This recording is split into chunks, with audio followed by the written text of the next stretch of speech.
Yeah, yeah.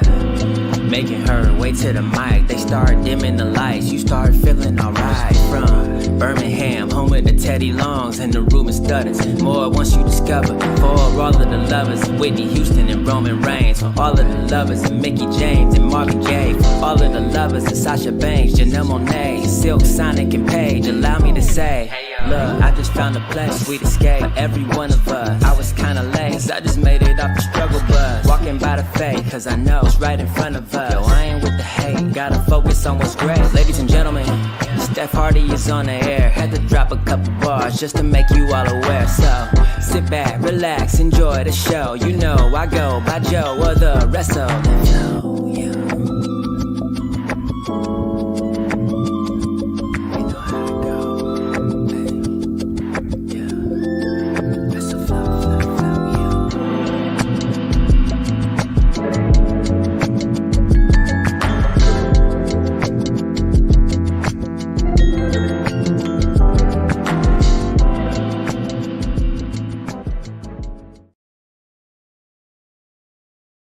Hey y'all, welcome to the Hardy Wrestling Podcast with your girl Stephanie Hardy.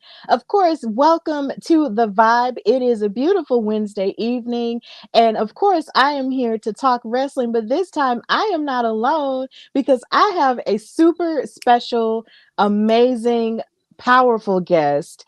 He is very accomplished. He is currently the MLW World Heavyweight Champion. He calls himself the Suplex Assassin. He is the captain of the Bomaye Fight Club. Oh my gosh, Bomaye, let's go.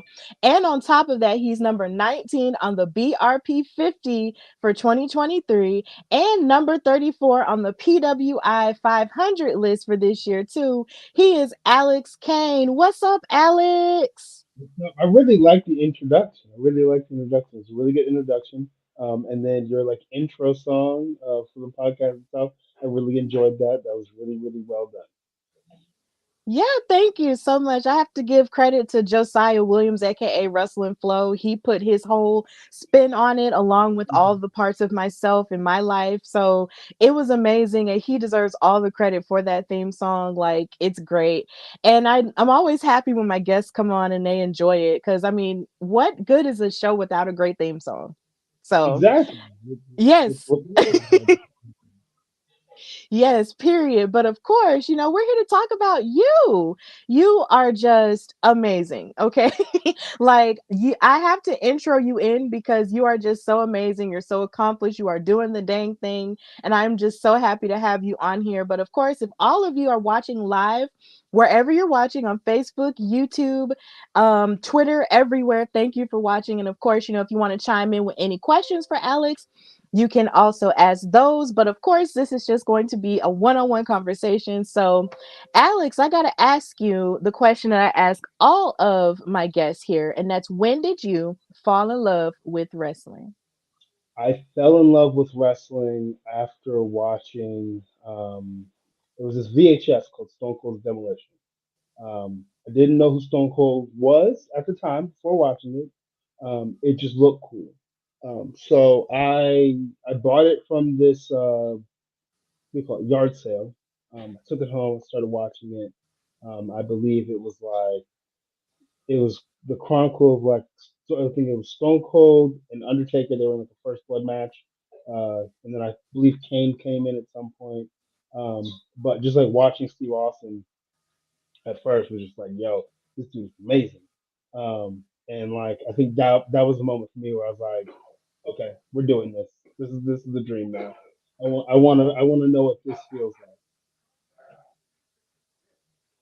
Yeah. So you started with the VHSs. It's funny because when I think of wrestling videos, I just can't help but just think about how my dad would tape Monday Night Raw and Monday Night Nitro back to back Mhm, because of course, it was unmissable TV at that point.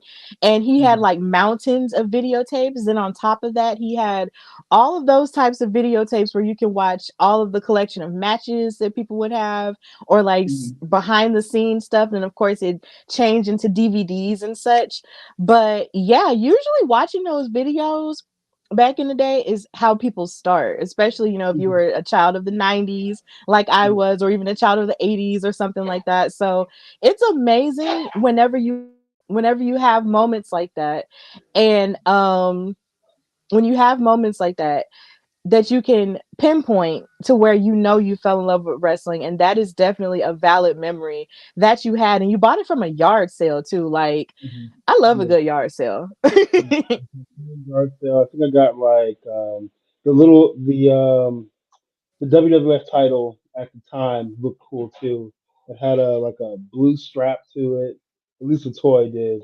And like I I literally took that thing everywhere with me. Everywhere with me. Anytime I went outside, it was with me. So I held that very near and dear to my heart until it broke and I was sad. Yes, absolutely. And you went from carrying that belt to carrying the belt that you currently have on your shoulder, but we will get to that a little bit later. So, when did you know that you officially wanted to pursue wrestling as a career? You did talk about how you fell in love with wrestling while watching Stone Cold Steve Austin. I think that was like, he was such an amazing guy, which I totally get. But when did Mhm. you decide for yourself that this was the thing that you wanted to do? I was again watching wrestling. It was Jeff Hardy versus Undertaker on Raw for the NXT Championship, and I was watching with my dad. And I saw Jeff Hardy come out, and he just looked so cool and free, like he was just having like the best time. And I looked back at my dad, and I was like, "This is what I'm going to do with my life. Like, this is what I'm going to do, like as a career." Well, I didn't say career at the time, 'cause I think I was like 6 or 7. But like, this is what I want to do. I want to be a professional wrestler, and like I've held on to that my entire life. I would tell anybody and everybody that would listen, I'm gonna be a professional wrestler. Um, so I think like stuff like that, that's what really like, keeps your boy going. Absolutely. So, you basically just knew from jump. Yeah, that's the best you do from jump. I think this is what I was put on this planet to do. Absolutely. And then that's a heck of a gateway match to sort of realize, that this is what you want. Undertaker and Jeff Hardy, because, he's my brother in my head, because, the last name. But that match was really good. And of course, a lot of people give Jeff Hardy credit, for performing so well against someone like him, who is just a veteran, but a legend, or at least a veteran then, but definitely a solidified legend now. And it's just remembering watching that match was just like you get chills, just thinking about all the memories from that match. And when you look at where the both of them are, they're both veterans in what they do. So I'm really glad that you had that gateway, and that was the moment where you knew that this was it for you. Like, that is a great gateway match there. So, who trained you, and what was the best lesson that they ever taught you once you got started? So I was trained by the AR Fox, AEW ROH star, and the biggest thing that it's so simple, but he was just like the the thing that you want to remember the most when you're out there wrestling is looking cool. Like you want to look as cool as possible. After everything that you do, find a pose, hit that pose, but you want to be cool because that's what's going to draw people to you, and it's going to allow you to have more fun. But yeah, I mean, I'm sure other people have given like more philosophical answers, but I mean that just being cool out there, like in those in between moments, or anytime like you have a camera on you, that's helped me more than anything, because it's something that we kind of forget about. We get caught up in everything going on. What's the next thing? This time, the third, instead of slowing down and being like, hey, where's the camera at? Do I look cool?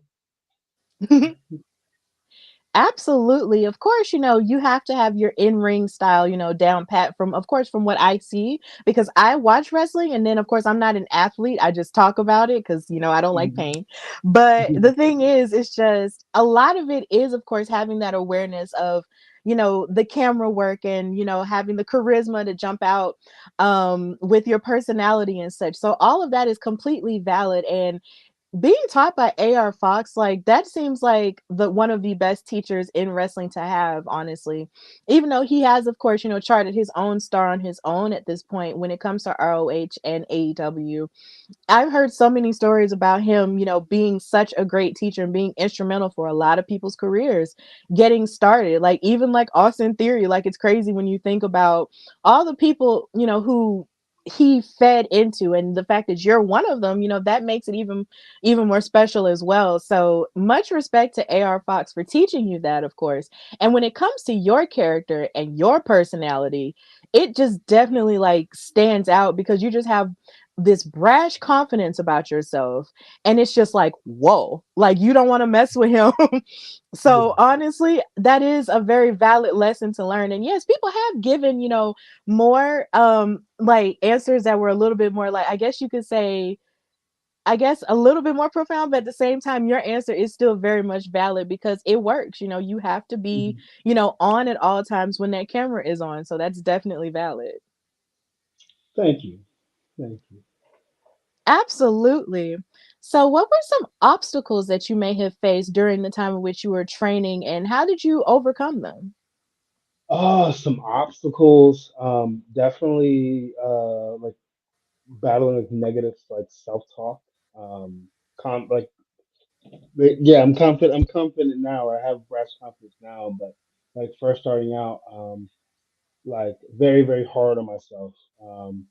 And so like a lot of my roadblocks were all mental, and just to I guess to overcome them, it's just kind of like you got to be nice to yourself. Rome wasn't built in a day. You're not going to be a WWE superstar in a day. Maybe a few months, but not a day. Um, so like I just kind of had to like slow down and just like let myself cook. Like learn what I learn. Ah man, I cannot speak today. Learn what I can learn. Find a style that suits me, and can take me on the path that I want to go. And then also to remember, like I never, Fox never like taught us was like, oh yeah, you got to be me, you got to be like me, you got to wrestle like me. Like no, he was always like, find your style, and then I will, guide you and like find different ways to nurture that. Um, so yeah, definitely the mental struggles were definitely the biggest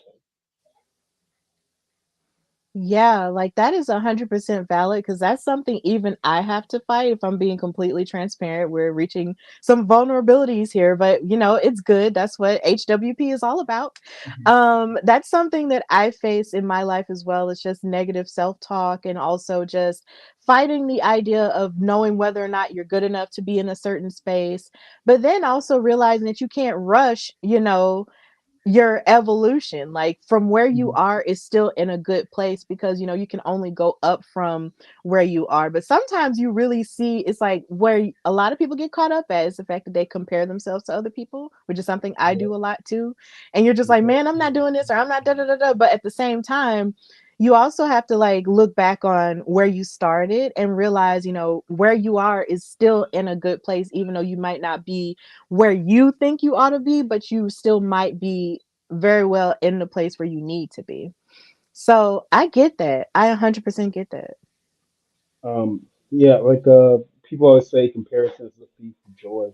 And like I've heard from like William Regal several times. I did a seminar with him and Robbie Brookside's like you can't look at what everybody else is doing. Everybody's journey is different.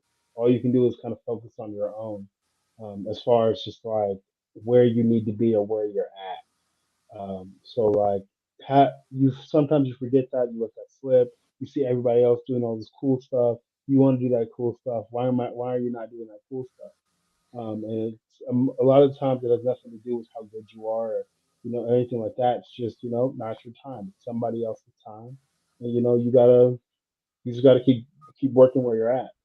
Um, like even being world champion, sometimes I'm like, uh, but like, yeah, I'm world champ, but like, am I good enough? Like stuff like that. So like, and I know that I'm good enough, but like those negative thoughts creep in me. But you do have to take care of yourself and know that where you are is in a good place. And you are definitely in a fantastic space. I will say that, from on the outside looking in, of course. But, you just have to take care of yourself in that way. And it's clear that you have gotten amazing advice because you did mention William Regal and Robbie Brookside and so many other, legends who have poured into you in that way. So I'm really glad that you are taking care of yourself and, realizing that you are definitely worthy of all the success that you have. And I just cannot wait to get to that part.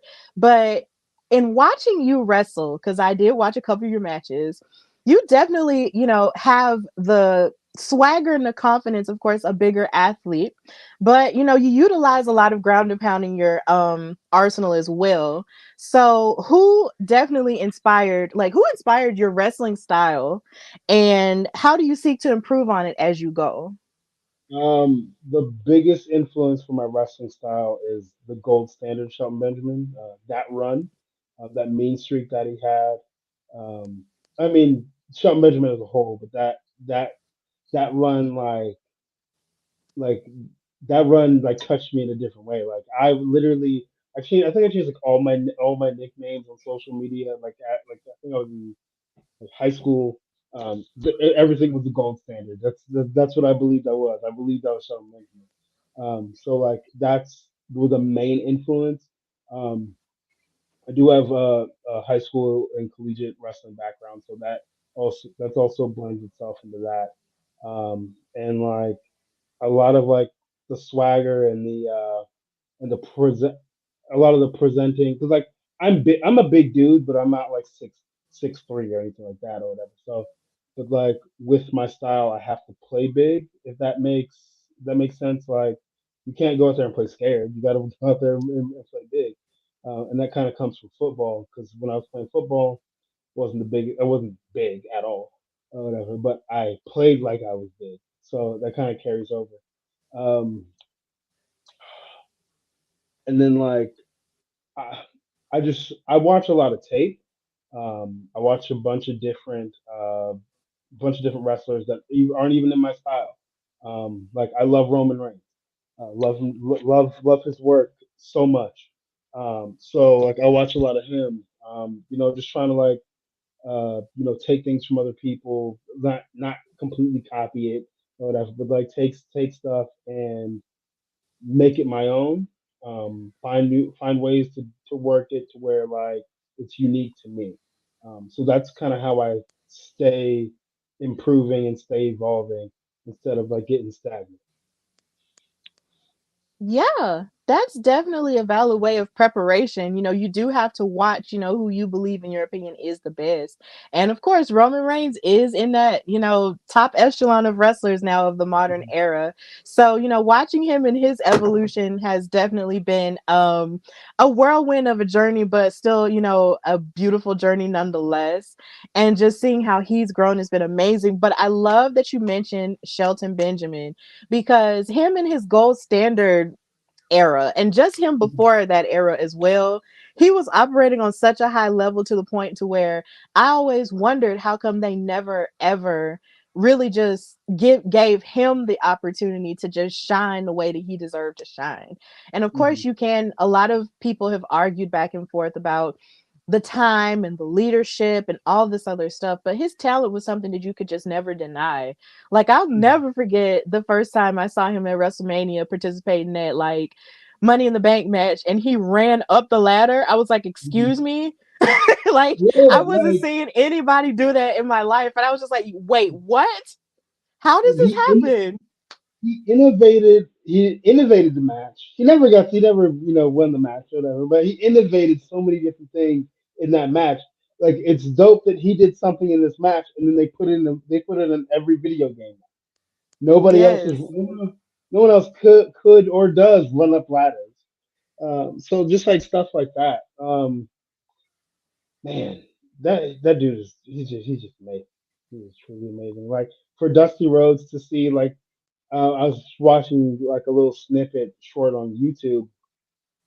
He was talk Shelton was talking to Chris Van Vliet, and like I think Shelton did like it was a terrible Dusty Rhodes impression, but Dusty Rhodes basically said, you have talent. That's all you need. Uh, they don't know how to use it, but I do.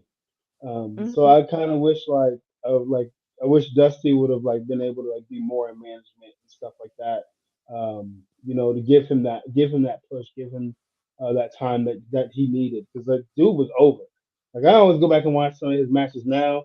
I always try to make sure it has an interest in there because like no matter whatever point he was at, like dude was over.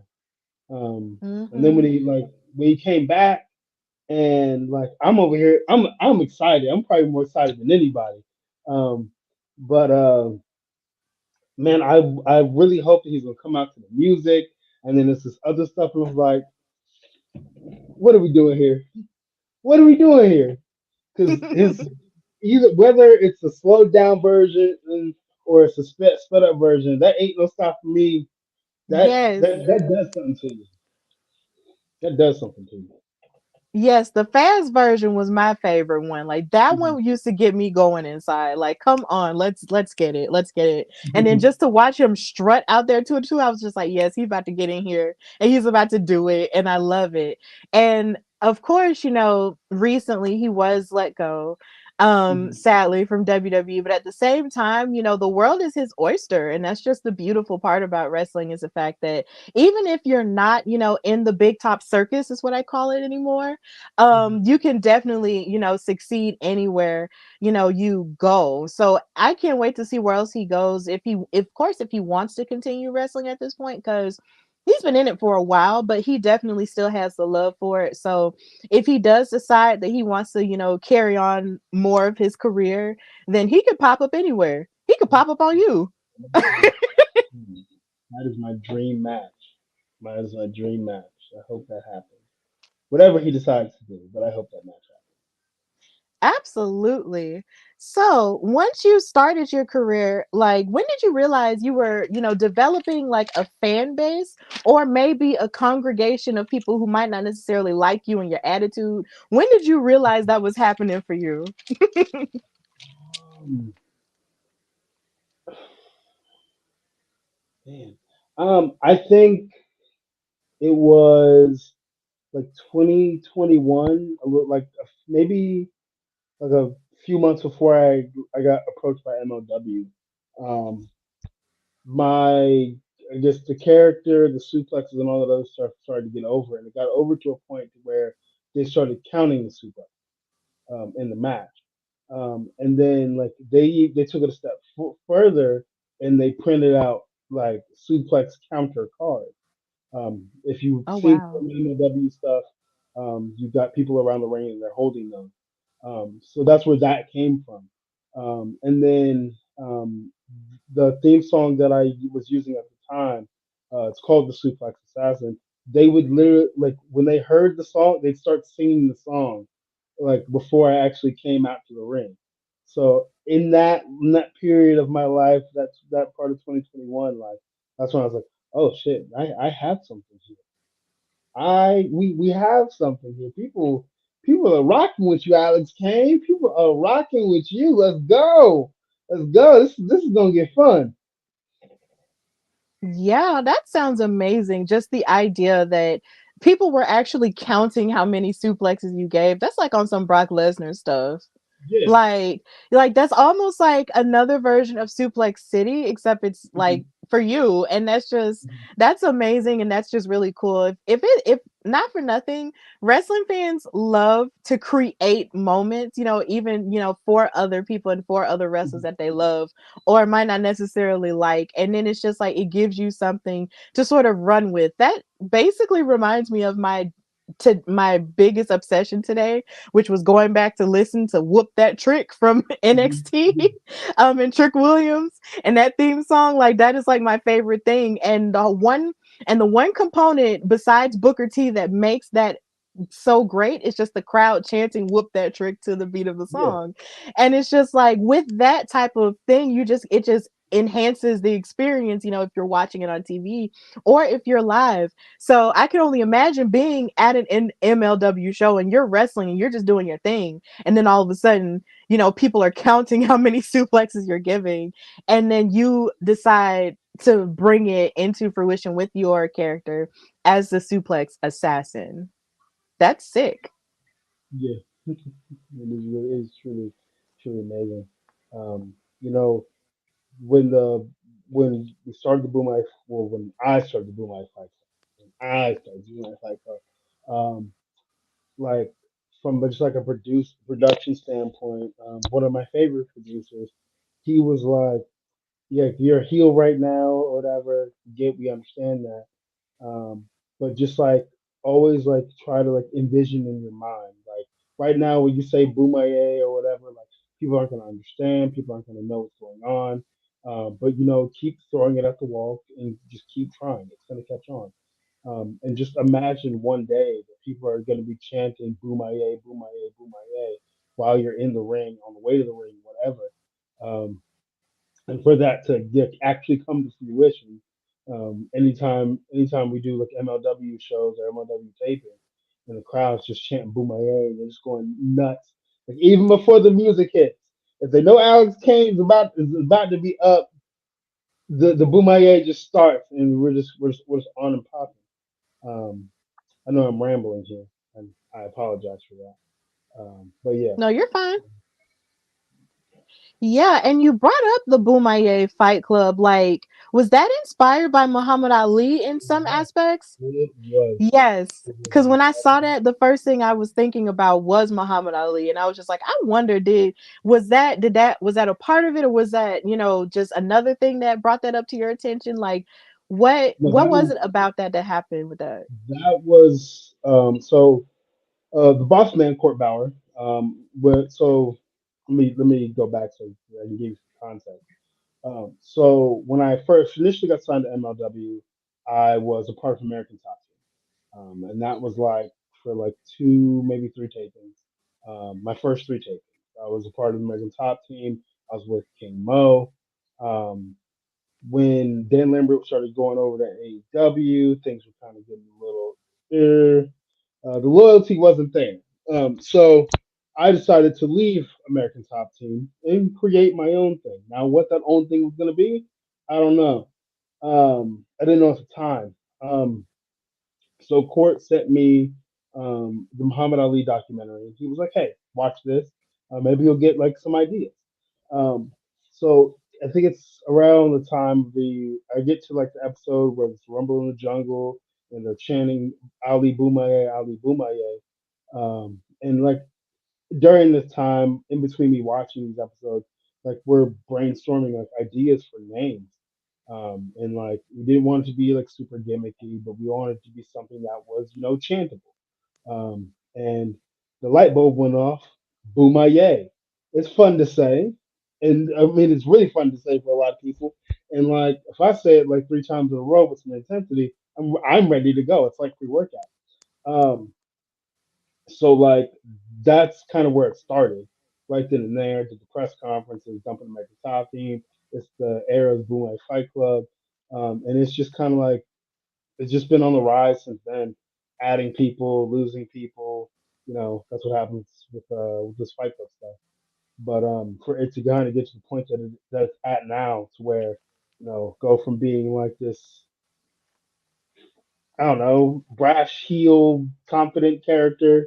I mean, I'm still that, but to go from that to some of the trials and tribulations that I've had, on MLW TV, and then just along the way, these people just start to get behind you. It's like, yo, this guy's really cool. Flex guy, like he calls us names and like he does all this like this bad stuff, but he's just so cool, like Boomaye. So for like this kind of like journey, it's been really really cool to be in that like I want to say like not a heel. I'm not a heel, not a baby face, being the in between role for me though. That's what I've always wanted. Yeah, so you're basically like a really healthy tweener. Yeah.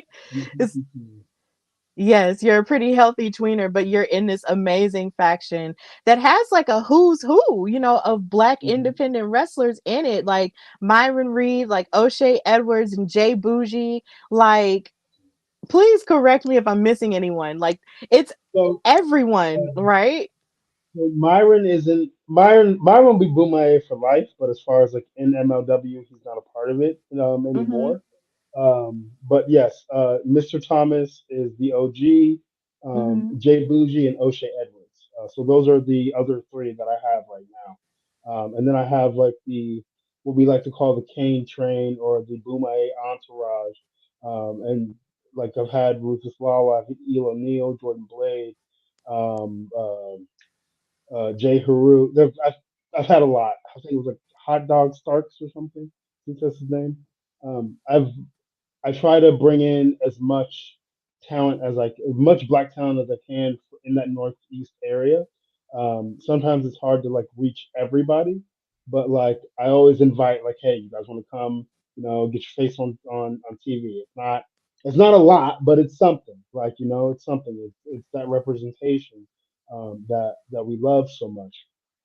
But sometimes they'll see them on the they'll see them on I'll see them during the entrance on the pay per views, and they'll be like, "Oh snap, yo, this person, she's there," and like my idea for the whole entourage thing is one, I get to go out there, have this dope entrance, and do it with my friends, my homies, and then also like over time, like I'm hoping that more people get plucked out of the entourage and they actually get into the Boomai Fight Club, or get tryout matches to be in the Boomai Fight Club. But they, trying to open that door to let more people in, basically.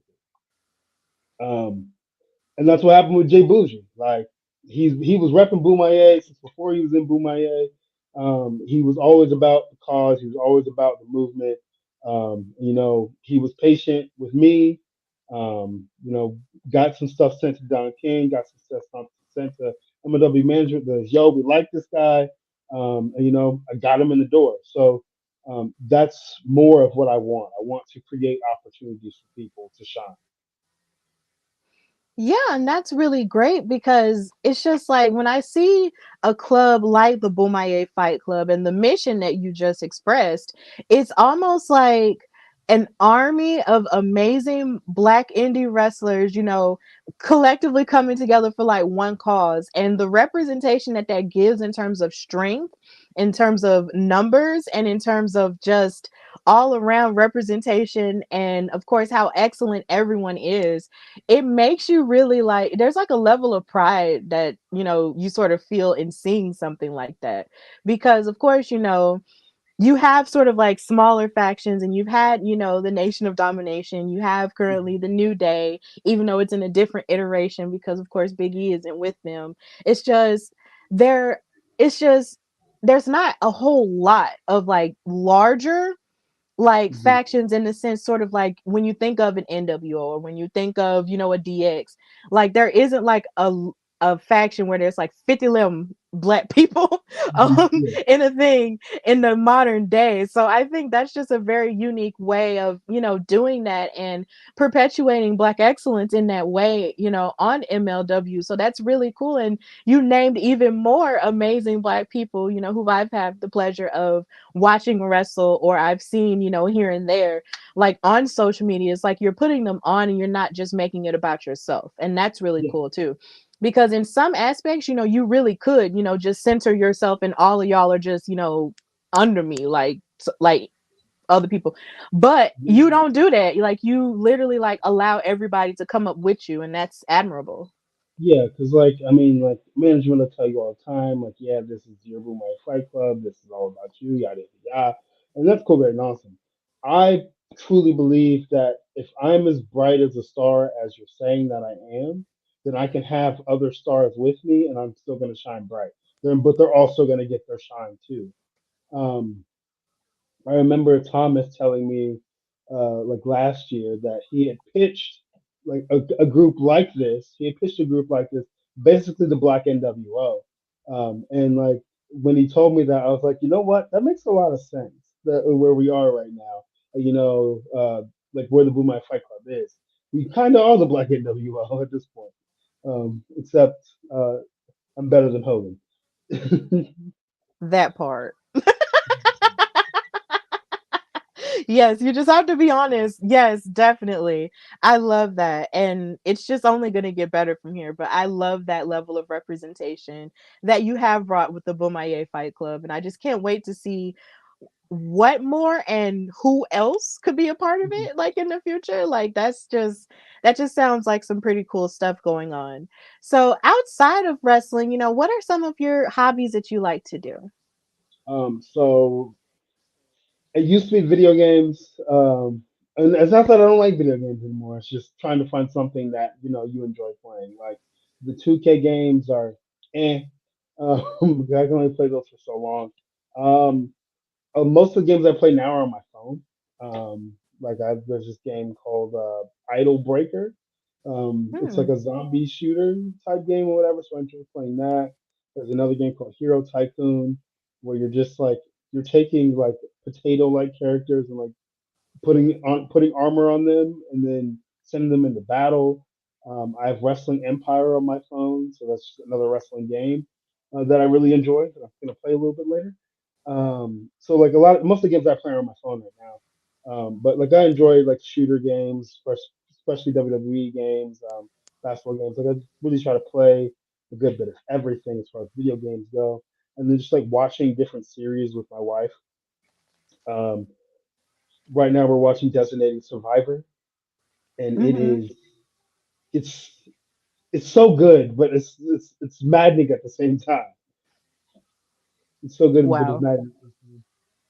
But yeah, like watching most of my hobbies now are with my wife at this point. Yeah, that's beautiful. Like I find that even when you have a significant other, it's almost like it's almost everything you do together in some cases. And I can't wait to get married to see what that's like. Cuz me and my partner have been together for almost 11 years. So, hopefully, once we do actually get married, I feel like that's going to be a funny journey and maybe a lot of what we do with each other will like mesh into one, but I don't know. It'll be interesting. So the interesting thing about marriage, because like before we got married, like oh, is it gonna change the relationship this time and the third? It really doesn't. It really doesn't. It doesn't change the dynamic of the relationship. The relationship's still the same. You're just married. At least that's how it's worked out for us. It literally just feels like yes, we're married or whatever, like legally and stuff like that. But like the relationship still feels it still feels the same. It's new, it's evolving and all that other stuff. But like it didn't like put like all this undue pressure on the relationship. So like I mean, if like everything that you're doing isn't like super like that now or whatever. It's probably not gonna be like that then either. Which is good. Which is good. Y'all gotta have your own hobbies. You gotta be able you gotta have have that time away from each other in those spaces that you enjoy. You may not enjoy this space, you may not enjoy this space. It is what it is. There's nothing wrong with that. But the marriage portion of it, the getting married portion, that shouldn't change your relationship. That's my marriage advice. That's beautiful. Like that's pretty substantial advice. Shout out to Mrs. Kane. Shout out to Mrs. Kane because I know she definitely supports you in everything that you're doing, and it's wonderful to know that you guys have each other in that way. That's wonderful. She actually So, made for me. yeah. She's made several shirt designs for me. She is thoroughly invested into this, and she did not grow up a wrestling fan or anything like that. Thankfully, she knew who John Cena was because she did or in the Rock as well. But like she's been fully supportive of everything I'm doing, and is always trying to find some way to help or make something better. So I truly do appreciate Yes, we love supportive partners here on the Hardy Wrestling Podcast. That's so great. So, who would you say has been your toughest opponent so far? that. So far, I will have to put it on one O'Shea Edwards. Um, Hmm. One because wrestling him, I've only wrestled him once, but the time that I did wrestle him, that is when I realized that I was going to be a problem. He even told me I was going to be a problem. But like that was the first time like I really like wrestled at that next level against somebody that I deem next level like ready. Like to me, O'Shea Edwards is the total package. So like, yeah, that he was definitely my toughest opponent. There was a lot of moves and encounters I had to pull off. That they did not look pretty. They did not look pretty, but we got the job done. Wow, that's amazing. And then on top of that, he's one of your brothers in arms. So that's pretty crazy how that turns out to be that way. It's like sometimes the toughest fights you have are the people who can very well be closest to you. Not trying to sow any seeds, Mhm. but of course, that's just how, it just turned out. But, at least you learned something from the experience and the both of you make each other better in an iron sharpens iron type of situation. That's the homie for life. That's the Absolutely. And you did mention, of course, Shelton Benjamin being one of your dream opponents, but do you have any other dream opponents that you might want to face later in your future? Oh, I wouldn't necessarily call it. Yeah, I guess so. Shingo Takage, Jacob Fatu, he's on my list of people I would like to defend this belt against. Um, Josh Alexander, because I was supposed to have the match, but COVID ruined that. Hmm. Who else? Who was it? It was literally just on the tip of my tongue. No, I can't remember it now. Man, I guess that's my list for now. I can't remember the other person. Man, what is my brain? What? Okay. Okay, all right. If it comes to me, I'll say it. Yeah. If it Jonathan comes to, Gresham. huh? Jonathan Gresham. I want to There we wrestle go. Jonathan. Hasn't happened yet. I don't know if he's scared of me or what it is. Oh Oh, yeah, we're I don't shooting know our if he's shot here. I don't know if he's afraid of me or what. But, no. It'll be a nice wrestling contest. Won't be checking Yeah. there. Yeah, like Jonathan Gresham is one of the best technical wrestlers I've ever seen in my life. Like watching him wrestle like was almost like watching like science take place in front of your face. Like I was just like, "Yo, like who are you and why are you this good?" Like, whoa. But yeah, like he's somebody that I really wish had, was on like maybe a bigger stage, like a bigger platform, but he'll still be okay because he's definitely talented, but it's just like, oh my gosh, he's just so good. It's like watching like a mad scientist just go crazy, depending on who his opponent is. So if you fought him, that would be insane. And of course, all your other dream opponents are all valid as well, so I'm more than sure that that will take place at some point. Like, oh my gosh, that would be really great. So this summer, you became the MLW World Heavyweight Champion.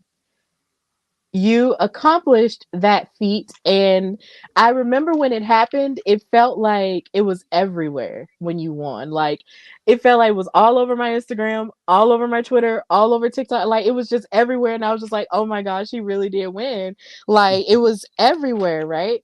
So can you paint a picture of that day, for us and people who are watching, and what it means, and share what it means to you to be the face of the brand as the champion at this point?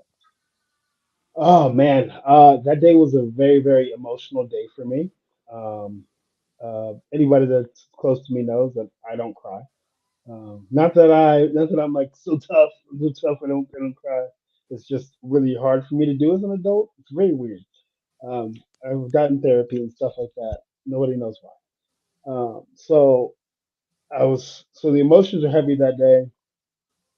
I remember calling my dad, and I just kind of thanked him for being the man that he was, and doing his best, and always pushing me to like, follow my dreams, no matter what they were. Whether they made you a bunch of money or it's just something that you enjoy. He always encouraged that, and he was just an amazing father. So I called him, I thanked him that, we talked about that, and that kind of eased my nerves. And I cried in this conversation.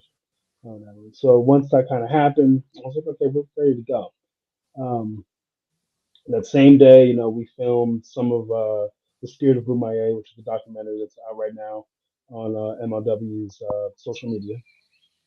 Um, I had I had the entourage, the Bomaye Fight Club there or whatever, and just like thinking about like everything that has happened building up to this moment right here. Um, Hammerstone was probably one of the first people to actually message me after it was announced that I got signed. Um, and like he didn't know me or anything like that, but like he was always open. And I know that that day was tough for him as well, extremely tough for him. But like to yeah, the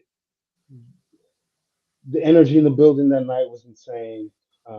Like they were primed, they were ready.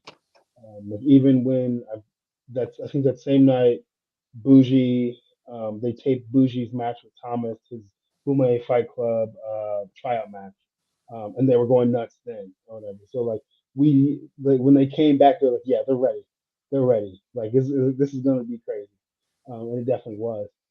Um, but like to be the face of MLW, I've always felt like I kind of already was even before I won this.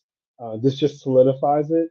Um, but like I literally came into MLW, took it by storm, and like changed the the dynamic. I changed the feel of like I feel like I really like changed the game within MLW. Like there's lots of game changers, lots of talented wrestlers on the roster, of course, but I feel like I like changed the game, changed like there's a paradigm shift when I came.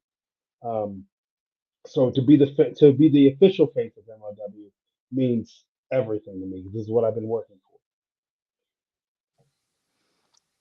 Yeah, you can definitely tell like the amount of pride and the amount of love, that you have for the brand and for you, being a part of it and being the champion now. And it's okay to cry, first of all.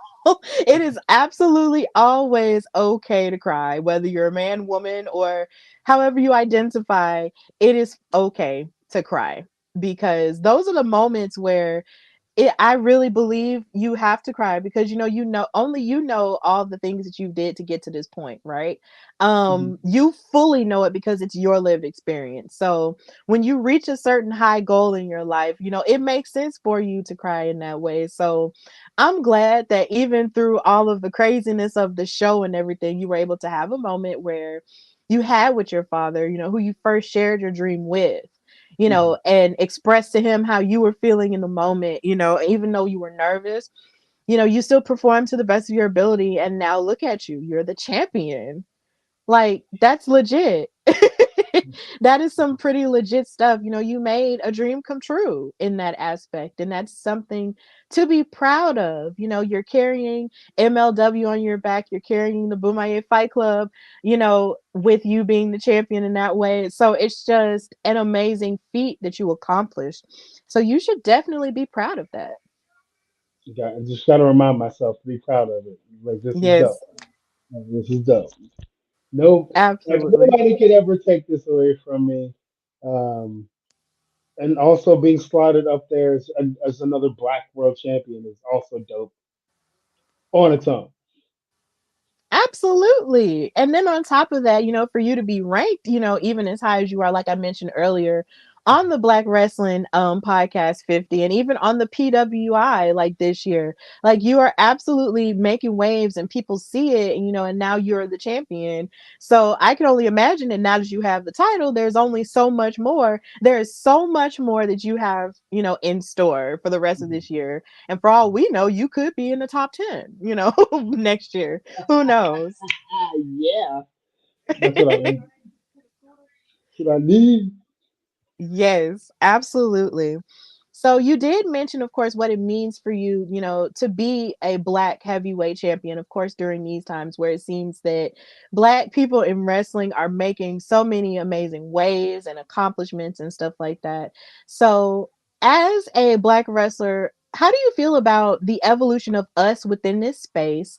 And what other avenues do you want to see us explore in wrestling? It can be Um, athletic, but then it can also be outside of the ring too.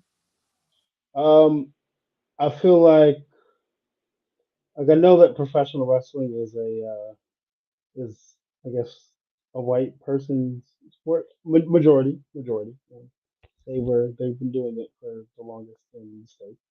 Um, but even with that said, I still feel like black wrestlers are the blueprint. Um, because like there's so much without like black wrestlers just bring like a certain like swagger and just like feeling and charisma to professional wrestling that isn't always there if we're not in the space. Um, and like things are getting better. Things are definitely getting better. Things are definitely on the rise. Um, I I know they always say like things take time, but in this business, things don't actually take time. It takes action. And I wish that more um, more companies would pull the trigger on their extremely over black talent and quit just only doing the thing that you've been doing for the last 60 years.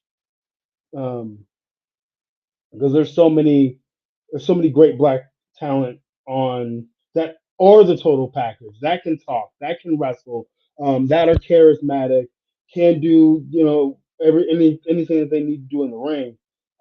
They're just not getting those opportunities for whatever reason. No reason, but for whatever reason. Um, so yeah, I would definitely like for more companies to pull the trigger on their talented black wrestlers. And then like just also like more black commentators, more black producers. Definitely need that. Definitely need more black producers, more black commentators. Um, huh? More black writers. My wife is over there. More black writers. Definitely more black writers. Oh my God. Can you just imagine how different some of these storylines would have been if there was a black person in the room? Yes. So yeah, just like more black people behind the scenes. Definitely more black people behind the scenes in prominent roles with power making decisions. Yeah, I absolutely agree with all of that. And it's so funny you brought up black commentators, and I was just like, yo, book me. But yeah, but either way, I mean, yes, I definitely understand the point because we have made it, so far and we've done so many amazing things, but there's still a little bit of a struggle when it comes to, the ideas of black people, when it comes to us writing, when it comes to us being intellectually sound behind the scenes, because of course we do know that the athleticism is there because we're all like you have the gifted ones who are out there just like you, just like the Bianca Belairs, just like the powerhouse Hobbses and all of those people, and the talent is there. But of course you have to have people behind the scenes, who look like them and understand, to give them more of an authentic feel on television and not just something that's just sort of just made up. And the Mhm. people in power have to be in a position to listen to those ideas and embrace those ideas and understand that they don't have all the answers, and that's okay.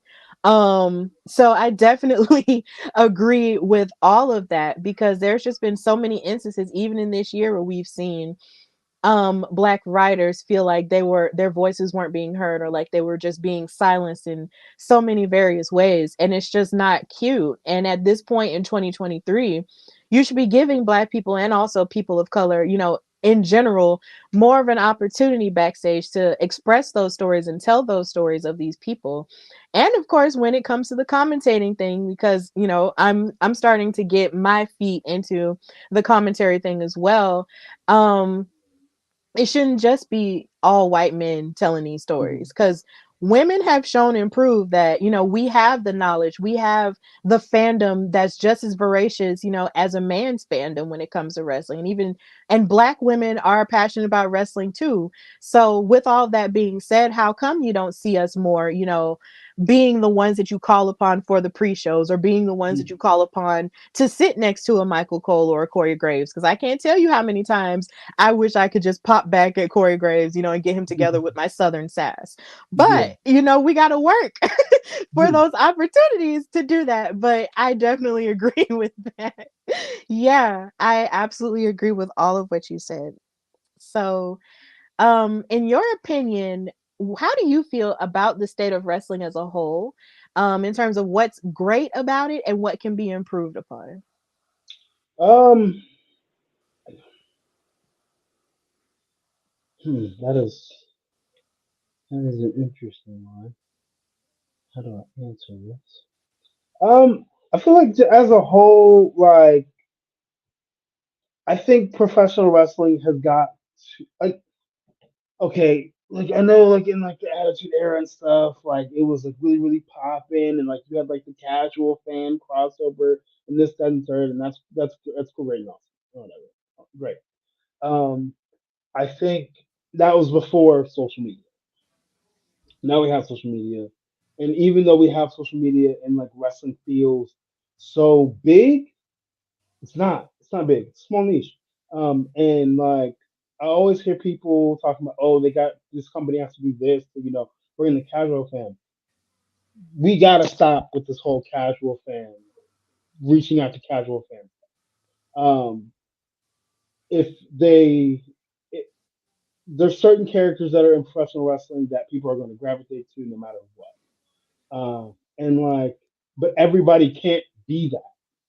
Everybody's not going to be that. Everybody's not going to be John Cena. Everybody's not going to be Hulk Hogan, even though we don't like Hulk Hogan. Everybody's not going to be everybody's not going to be The Rock. Everybody's not going to be Dave Batista. Those are special spots for special people. Even maybe even Roman Reigns will be in that conversation. But like those are special spots for special people. Everybody can't be in that position. Um, and like those people, Bianca Belair, Jade Cargill, these people will cross over. They have crossover, but like, is it going to be at the level of a The Rock in the '90s? Probably not. Probably not. But like yesterday, I was I'm still on point. I'm just mentioning this tweet, but somebody was like Roman Reigns. Nobody like my grandmother doesn't know. Nobody knows who Roman Reigns is or whatever outside of wrestling. I'm like Roman Reigns is a Roman Reigns is fine. Okay, and if I can tell you anything, if you are fine in professional wrestling, black women know who you are. Women know who you are, but black women definitely know who you are. They may never watch an hour of the television or whatever, but they know who you are. So there's definitely crossover for Roman Reigns in many different spheres just because he's a wrestler. I think what wrestling could do better, um, people like take it seriously, but you ain't gotta take it serious to the point that some people take it seriously.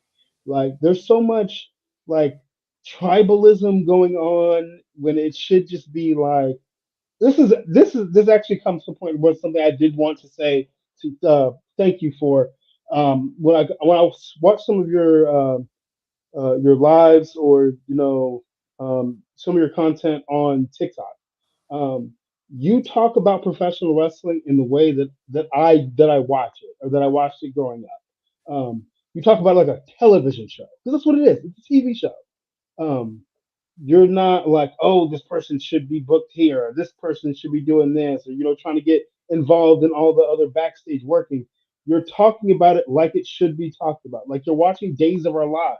Like character, um, my favorite character, the character that I really like in this story, didn't win the match or whatever for whatever reason, person cheated, da da da da. But it's not like you're releasing think pieces on every little thing that happens like in professional wrestling. I love and appreciate you for that, and I wish more create wrestling creators within the space would talk about wrestling in that way because when you're watching something, you're a fan of something, but you're trying to be in on the how Court kind of put it to me one time, when you're trying to be in on the joke instead of being entertained, you're messing up the fandom for yourself. because you're so worried about things that, one, you're not getting paid to worry about. Two, even if you were getting paid for it, does the person in charge really care what you have to say? No, they don't. They don't care what you have to say. So the biggest thing that can change in professional wrestling right now is fans watching wrestling for what wrestling is supposed to be. You guys aren't armchair bookers. The Tony Khan, Vince McMahon, Court Bauer, whoever, Scott Demore, they're not scrolling social media like, oh, Johnny said that this wasn't a good booking decision, or Johnny said that we don't know what we're doing. Like, no, nobody cares about that. They are running a television show. They're going to do what their execs want. They're going to do what their producers want. They're going to do all of these things. Um, Sometimes as a wrestling fan, you have control, you have say, but you don't have it all the time. Because if Court Bauer or Scott Demore or Vince McMahon or Triple H, whatever, whoever's running the show over there, if they just made decisions based on what every wrestling fan or what a few wrestling fans online said, um, it would be, TV would be so flip floppy. It would not be entertaining. It would not be entertaining. And then also another thing that can change in wrestling is, I think wrestling fans have to remember that every wrestling fan isn't online. So you may not like what's going on TV. It's not for you. That's what I always say. Everything that goes on when that red light is on, for TV, not everything is for you. You got to find whatever it works for you and run with that. Have fun with that. Enjoy that. You ain't got to watch the whole show. Watch what you want to watch and move on. Um, like, just gotta everybody just needs to find something that they enjoy and just run that. And if your favorite wrestler or your favorite character isn't at the time, getting the shine that you want, like, everybody's really big on LA Knight right now. Dude is you if y'all would just slow down, take a breath, the dude is gonna get there. He's going to get wherever you want him to get, he's going to get there. But you gotta let him cook. Because just because everybody online is like, oh my god, LA Knight's the most amazing thing in the world or whatever, there are some people that are not online that may not think that. So we gotta get everybody that everybody that we need to get there. And other stories have gotta play out, other things have gotta end. Um, there's just so many variables going on. Just breathe, enjoy the ride, because if you enjoy the ride, the destination will just be that much sweeter. Whew.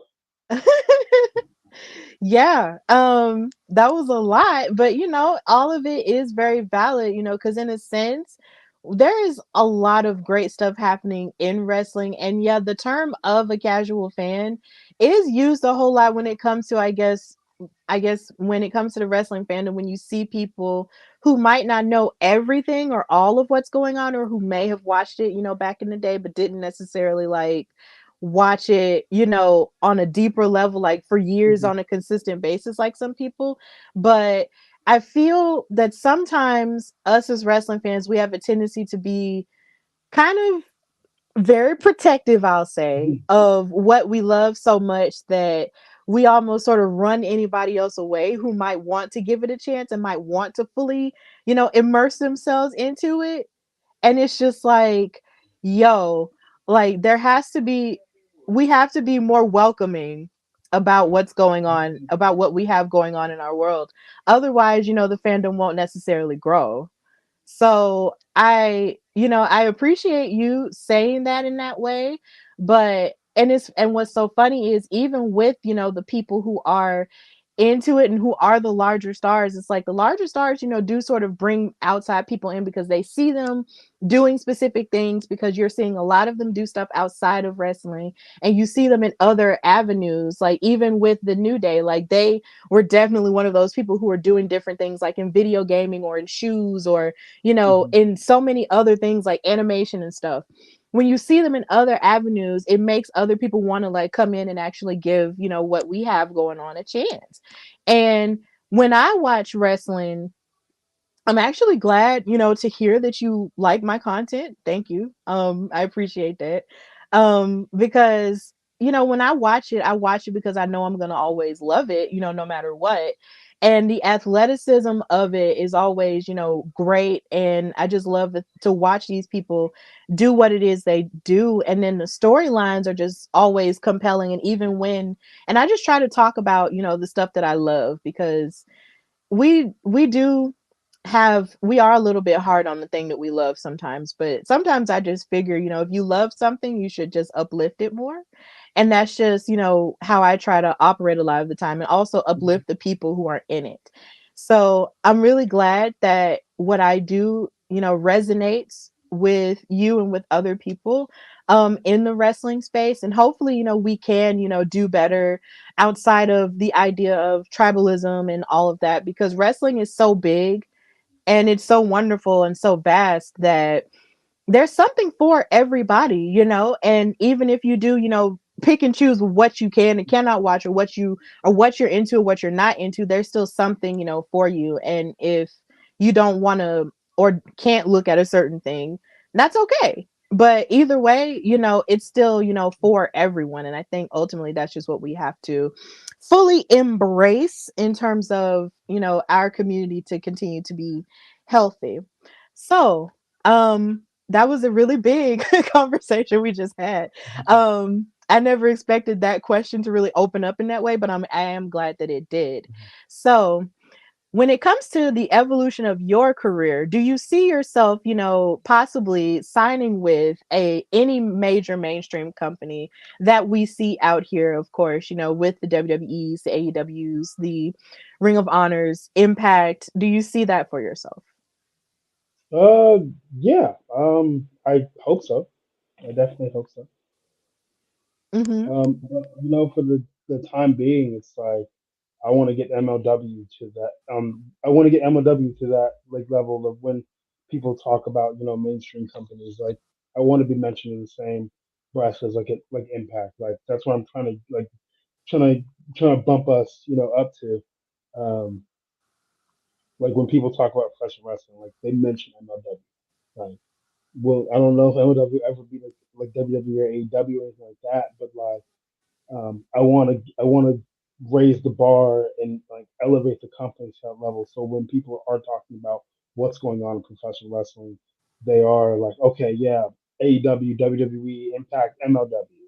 Like that's what I want. So yes, I want to go and wrestle. Whoever's going to have me, whoever's going to treat me, well, whoever's going to invest in me. But in the meantime, the biggest thing for me is raising the bar for MLW. Yeah, and then of course earlier you did mention that MLW does indeed have more deals coming its way when it comes to collaborations with CMLL and New Japan Strong. Like, it seems like MLW really is on the upswing with the level of that growth to get it to that point. So, how, you were saying a little bit of how it made you feel, but do you want to share, anything about that, or what and how that makes you feel as a champion?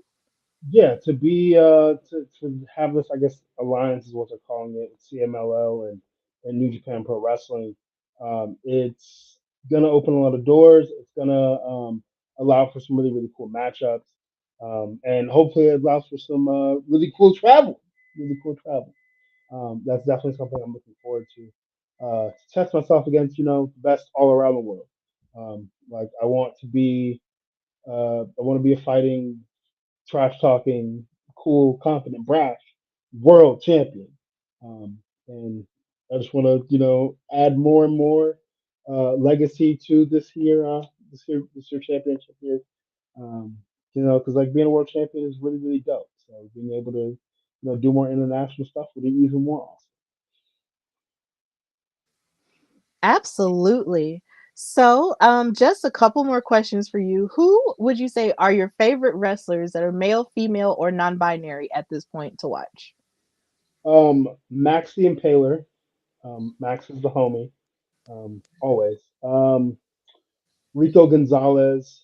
Um, he's he's a young up and comer right now, but he listens and he's good at what he does, and people love him. And then hmm, who will be my who will be my five? There's so many to choose from. I know too many people. Um, I'm gonna go with my mentor, Shug Dunkerton. Um, he is sound in the ring. He talks trash just like me. Well, not just like me, but he talks his trash, and I love it. Dude is beyond talented. Trying to get him in the door. Trying to get him in the door. Great. That's a great who's who of your favorite wrestlers to watch. And they are definitely on the rise, just like you are on the rise. So, my last question for you is, what does the future hold for the suplex assassin, Alex Kane? Complete and utter domination of MLW. And then also just complete trying to sweep all the gold up. Gotta add gotta add somebody in there for the featherweight division. I don't know who, I don't know when, but we getting somebody. Um, just want to do a complete cleanup of MLW on the gold portion of it. I just want to have I want to have an impactful title. Definitely want to have the longest one. I definitely need that. I definitely need that. But just like I just want to have like great matches, tell great stories, and elevate everybody around me and elevate the company. So that's the that's where my future. That's where my mind is for the future right Absolutely, and that's an incredibly bright future to have. Well, Alex Kane, the MLW World Heavyweight Champion, Suplex Assassin, and captain of the Bomaye Fight Club, thank you so much for coming on the Hardy Wrestling Podcast. And if you don't mind, tell everybody where they can find and follow you and what you've got going on with your wrestling life as of right now. So you can follow me on X or Twitter, whatever we're calling it at this point. You can follow me at Alex underscore Kane 11. You can Alex underscore Kane 11 is also TikTok. Instagram is the Suplex Assassin. Um, uh, this week I've got action wrestling in Tyrone, Georgia. Is it Tyrone? Yeah, Tyrone, Georgia. Yeah, because no. We're at East Coweta High School. Yeah, we're at East Coweta High School. So I guess Coweta, Georgia. Um, but yeah, action wrestling. It's on my social media. You'll see it. Sorry. So yeah, I'm there. I'm there Friday, and then the following weekend I will be at Action again. Action Under the Lights. That'll also be in the Noonan area. And then October 7th, I will be going to North Carolina for United Pro Wrestling Uncensored. I will be taking on the Infinite Man, Tim. That is going to be a banger. That's going to be an amazing match. I've wrestled him before, and I enjoy fighting with him. And then MLW Slaughterhouse in Philly. Yeah, everybody's favorite place, Philadelphia, because Philadelphia loves me. I will be taking on Davey Boy Smith. We've had a long, tumultuous history. He's knocked me out. He's choked me out. I choked him out. I choked him out to win Battle Riot. So this will be hopefully our last meeting. So I'm tired of whooping this dude's tail. But yeah, so I will face him at MLW Slaughterhouse. That'll be live on Fight Plus at I believe 8 p.m. October 14th. So that should be fun. Tune in, watch it, enjoy it, and watch me retain my championship. That's a little Absolutely. what I got going on. Absolutely. Well, thank you again for coming on this show. And of course, the door is always open if you ever want to come back and talk wrestling with me. And of course, know that you can follow me, your girl Stephanie Hardy, on Instagram, Twitter, Threads, because I'm not calling it X, at Queen Steph Hardy, and follow the show, The Hardy Wrestling Podcast, on Instagram at Hardy Wrestling Podcast, and on Twitter at Hardy Wrestle Pod. And of course, be on the lookout for my new interview with the girls from Wrestling is Too Much Fun this Saturday morning. And of course, be on the lookout for the newest episode of Steph and Kat Talk Wow Superheroes. Please be on the lookout for that. So with that in mind, thank you again, Alex Kane, for coming on the Hardy Wrestling Podcast. And of course, this has been your favorite chill, positive, and passionate show. And until next time, bye, y'all.